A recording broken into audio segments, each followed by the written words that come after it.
Michael. I'm here with Speak Better Spanish, and today we are going to be talking about where the accent falls when we are pronouncing words in Spanish. Now, I know that that might not seem like the most important thing as a beginner to learning another language. However, it does become very important very quickly in your progress in learning Spanish because it's going to change the meaning of words. For example, if you were to say hablo or habló, is the difference between saying I talk and he or she talked.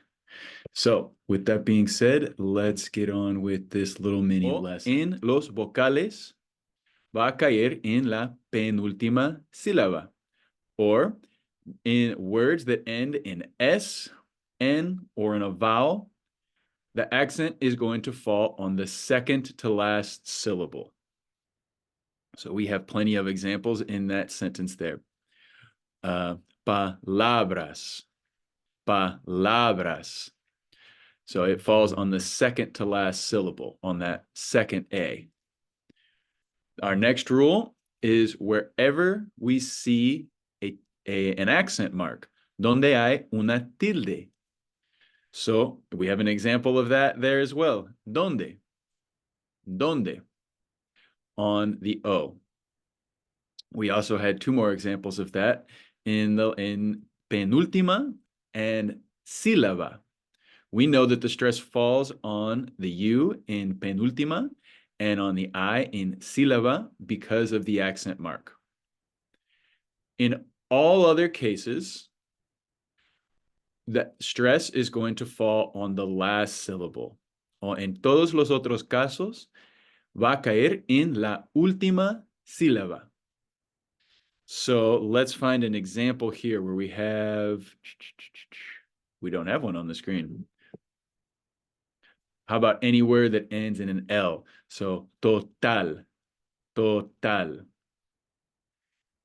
Because that last letter is not an SN or a vowel, and there is no accent mark in that word, we know that it falls on the final syllable. So, what are the other uses for tildes? ¿Cuál es la otra razón que se use tildes? We have them used in words, in simple words, just to distinguish two words that are spelled and pronounced the same, but have different meanings.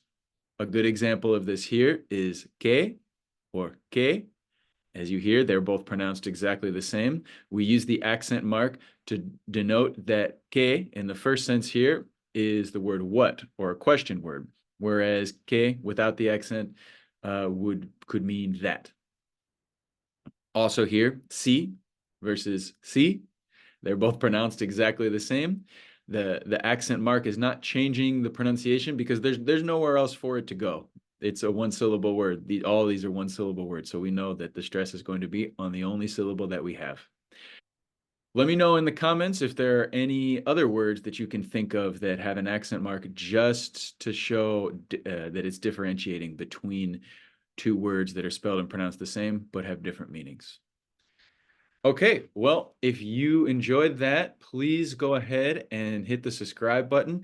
Also, if you would like to learn all about pronouncing Spanish, you can book a class with me at Speak Better Spanish, and we also have Hannah who will be glad to do a free consultation to go over how our classes work and how they could work for you.